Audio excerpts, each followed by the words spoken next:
Nós, a Europa, tem a ver com a Europa, tem a ver consigo. À sexta, uma reflexão sobre a atualidade europeia. Doutora Ana Rita Barros, formadora do Centro de Informação Europeia Jacques Delors, boa tarde. Muito boa tarde, Ana Marta. Doutora Ana Rita Barros, vamos fazer uma primeira referência ao novo Pacto de Migração e Asilo adotado pelo Conselho esta semana. Exatamente. Que novidades traz?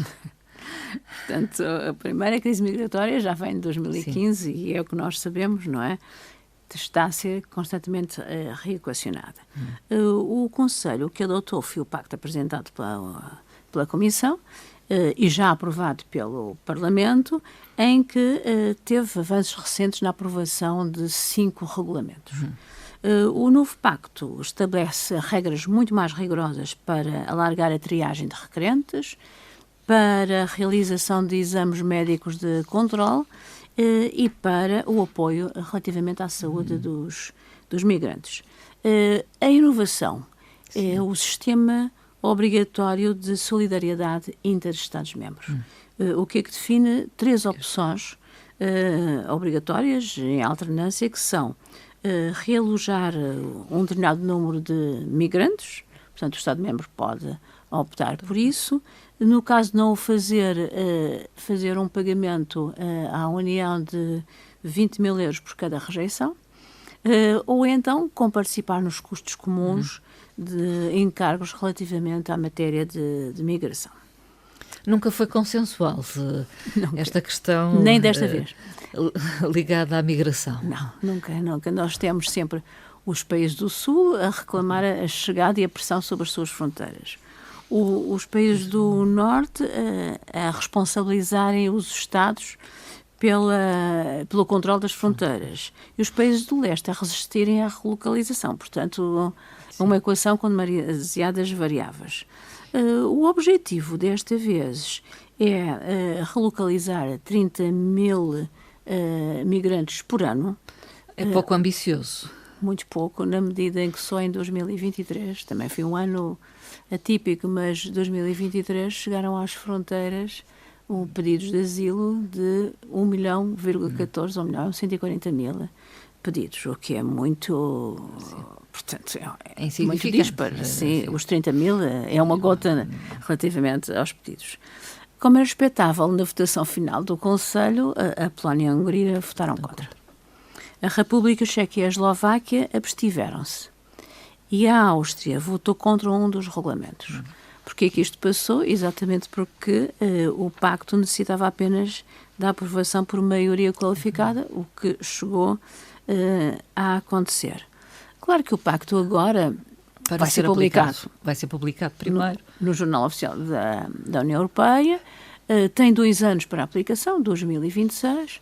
Tem uma alocação financeira que alguns Estados, principalmente os que estão mais pressionados, já dizem que é insuficiente, 2 mil milhões de euros até 2027, e dizem que é insuficiente porque, face às novas regras do Pacto, vão ter que apresentar propostas para a criação de infraestruturas no controle de fronteiras, muito mais rigorosas, e contratar muito mais agentes de fronteira e dar formação para as novas regras aos atuais.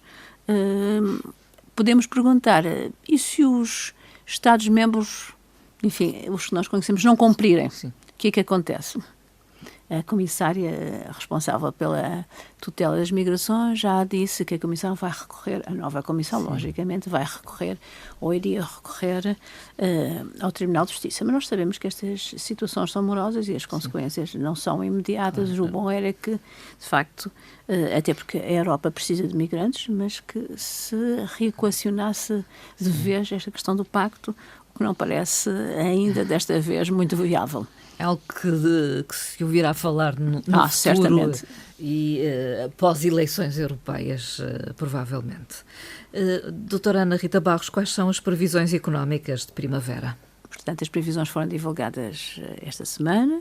As estimativas são de crescimento do produto da União Europeia, portanto, da nossa riqueza, depois de uma estagnação quase generalizada nos Estados-membros em 2023.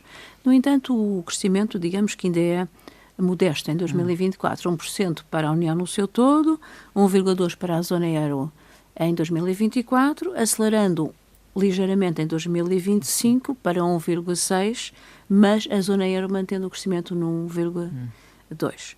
A inflação deverá descer, tanto na União Europeia no seu todo como na zona euro, mas só em 2025 é que vamos atingir o número mágico, patamar. quase 2,1% em 2025, tão desejado pelo BCE. As previsões de primavera, embora sejam as previsões mais exaustivas e, portanto, mais analisadas em termos económicos na União Europeia, estão revestidas de riscos e incertezas, dada a situação geopolítica e os conflitos que a União Europeia tem, às portas, nas diversas portas, e que se generalizam a nível mundial. E ainda também não sabemos as consequências do que será o atentado de ontem para a União Europeia. Enfim, atentado ao primeiro-ministro da Eslováquia. E Portugal? Qual no caso de Portugal, o comportamento? O comportamento esperado é de um crescimento económico em 2025, após um abrandamento este ano relativamente ao ano passado. Recordemos que o ano passado Portugal teve um crescimento portanto, mais elevado do que a média europeia. Deverá recuperar em 2025, ficando no 1,7% em 2024 e em 1,9% em 2025. O que é que ocasionou este crescimento, ou que vai ocasionar, é o aumento do rendimento das famílias e apoiado no consumo privado e o investimento, a aceleração do investimento. O que tem muito contribuído, como nós sabemos, é o turismo. As exportações líquidas têm aumentado, embora o saldo tenha sido negativo no último semestre de 2023, as importações, por força da maior procura interna, aumentaram relativamente às exportações, onde está o turismo. No entanto, os dados já referentes, ainda previsionais, mas referentes ao primeiro trimestre deste ano de 2024, apontam para uma recuperação das exportações, derivado exatamente ao turismo. Foi um abrandamento em janeiro e fevereiro, mas a partir de agora, é época de férias, é natural que as exportações, a partir de agora, apontem para uma aceleração. Relativamente à dívida, o ano passado Portugal... Sim, a dívida pública. Baixou a dívida substancialmente, em 13 pontos percentuais. Este ano a redução vai existir, mas menor, menos significativa que no ano passado. Portanto, este ano deverá passar a dívida pública em relação à nossa riqueza para 95,6%, o que já é, enfim, um valor que já não víamos há muito tempo, e em 2025 espera-se que se situe na 91,5%. Outra coisa que também será de referir é o salto positivo da administração pública portuguesa, que já aconteceu ano passado, que será mais modesto este ano, mas que vai continuar a ser positivo, ou seja, as despesas públicas vão ser inferiores às receitas públicas, muito derivados dos impostos e do aumento dos preços dos produtos. Sim. Falemos das eleições europeias, estão à porta, digamos assim. Em conversa anterior, há uns 15 dias, a doutora Ana Rita Barros avançou com algumas projeções. Temos novos dados. Novos dados da mesma fonte, do Euroactiv. As projeções avançadas agora em meados de maio referem que o Partido Popular Europeu deverá ficar pelos 182 lugares, portanto, à volta disso, seguido dos socialistas e democratas com 134, ou seja, 22,9% e 18,2% do Parlamento. Os outros assentos? Recordemos que são 720 membros do Parlamento Europeu, desta vez. Os outros assentos vão estar distribuídos pelo Renew, que são os renovadores, portanto, no caso português, onde se insere a Iniciativa Liberal, que aparecem com uma projeção de 85 assentos. Se repararmos, o PPE e os socialistas juntos dão 216 assentos. Terão que fazer acordos com outras famílias políticas, não é? Sim. Os renovadores são os deles, não é? Para atingir a maioria. Mas segue-se a direita. Os conservadores e renovadores e a entidade... Democracia. Identidade e Democracia, com 83 lugares cada.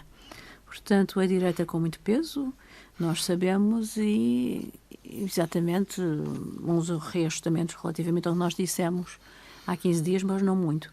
Falamos das projeções sobre o comportamento da sondagem nos 6 países fundadores da atual União Europeia. O que é que podemos dizer? As projeções apontam para factos curiosos nos 6 países fundadores, onde a França e o Luxemburgo são os únicos onde o Partido Popular Europeu apresenta a maioria. Na Bélgica, a principal força que deverá obter 4 lugares é a identidade e a democracia. O mesmo acontece com a Bélgica. A Itália, à frente, os conservadores. E nos Países Baixos, a identidade e a democracia também à frente. Portanto, 2 dos 6 é que mantêm o partido, a família política tradicional do Partido Popular Europeu. Grandes alterações, então, sim, significativas. No caso da França, preciso ver que a Alemanha tem o PPA à frente e é quem elege mais deputados, são 96. Mas a França é um país também com muitos deputados e significativo na Constituição Europeia, tem aqui umas perspectivas.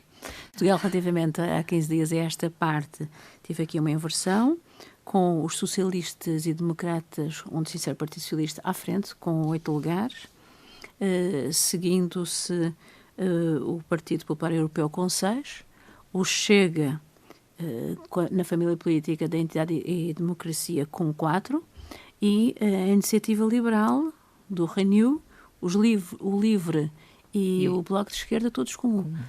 Ainda houve uma projeção intermédia onde apontava-se para uma representação do Partido Comunista Português na esquerda, mas não parece confirmar-se. No entanto, talvez aqui uma nota de rodapé a dizer que o Eurobarómetro divulgado esta semana é animador e revela que os jovens europeus, cerca de 64%, manifestaram a intenção de ir às urnas. Relembramos que somos, segundo o Parlamento Europeu, cerca de 370 milhões de votantes. Os jovens portugueses manifestaram ainda mais do que a média europeia, 77% mostraram-se com perspectiva de ir votar em junho próximo, e o interesse dos jovens europeus é mais ou menos comum. Os direitos humanos, as alterações climáticas e a igualdade são as preocupações dos jovens portugueses. Lembro-se, são projeções para as eleições europeias que irão acontecer no nosso país a 9 de junho. Doutora Ana Rita Barros, outras referências que acabam por afetar-nos a todos nós enquanto consumidores e clientes de bancos. Portanto, dentro de algumas semanas, as transferências bancárias vão poder ser realizadas utilizando o número de telemóvel. Claro que o cliente tem que conceder essa autorização ao banco. A pesquisa será realizada pelo número de contacto, para aí faremos a transferência. Tem a parte que é mais significativa, que é ser imediata. Transferência imediata, não há aquele período de interregno que normalmente existia. O nosso número de telefone estará associado, no caso dos particulares, à conta bancária. No caso das empresas, fazermos uma transferência para uma empresa, fazer um pagamento qualquer, pode ser utilizando o número único fiscal. Portanto, o número fiscal da empresa. E dessa forma faremos a transferência. O prazo máximo para a banca portuguesa implementar estes serviços é no final do verão, meados de setembro de 2024. No entanto, a partir de 24 de junho, dizendo-se aqui em parênteses que quem está a supervisionar esta implementação em Portugal é o Banco de Portugal, como entidade reguladora, não podia deixar de ser. A partir de 24 de junho próximo, alguns bancos já passam a disponibilizar estes serviços ao cliente. O cliente pode associar mais do que um telefone à conta. No caso de ser co-titular, portanto, há vários titulares. Não pode fazer ao contrário, não pode ter um número, só pode estar associado a uma conta, porque senão depois existia a dificuldade em saber onde é que se fazia o movimento. A partir já de segunda-feira próxima, dia 20 de maio, a confirmação do nome do destinatário, quando fazemos uma transferência através de uma aplicação ou através do home banking, já vai surge no ecrã. O que acontecia nas máquinas multibanco, mas quando fazíamos uma transferência através de um computador não acontecia. Espera-se que tudo se torne mais rápido e eficiente. E com menos custos, porque muitas vezes aquelas transferências no último dia têm custos. Se forem imediatas, particularmente. Sim, exatamente. E, entretanto, também é de referir que esta rapidez não vai trazer taxas adicionais para os utilizadores. Portanto, às vezes é importante, não se paga aqui a rapidez, é resultante de uma diretiva, a diretiva dos pagamentos imediatos da União Europeia, que permite exatamente às pessoas tornar os pagamentos e os recebimentos mais eficientes e menos onerosos, não é? A verdade é que cada vez mais se fazem estas transações. Sim, é um meio de pagamento. Não é? E dados da União Europeia relativos a 2022 indicavam que apenas em 11% das transações financeiras a transferência era feita em segundos. As outras demoravam várias horas. Também os dados da União Europeia relativamente a 2022 indicam que cerca de 200 mil milhões de euros encontravam-se diariamente em trânsito no sistema financeiro europeu. Não estavam nem na conta do emissor, nem na conta do beneficiário. Portanto, o que era preocupante. Daí é a Comissão ter apresentado esta proposta, que foi agora aprovada pelo Conselho. Doutora Ana Rita Barros, vamos terminar a nossa conversa com uma frase, como é habitual. Uma frase da Presidente do Parlamento Europeu, nesta altura não podia deixar de ser, Roberta Metsola, sobre a Europa. E diz o seguinte: não consideremos a Europa um dado adquirido. Temos de a defender, temos de a construir. Sejamos Europa. Roberta Metsola. Para refletir, até mais ainda neste período pré-eleitoral, com vista às eleições europeias. Convém, não é? Muito obrigada, doutora Ana Rita Barros, e até à próxima conversa. Obrigada, doutora.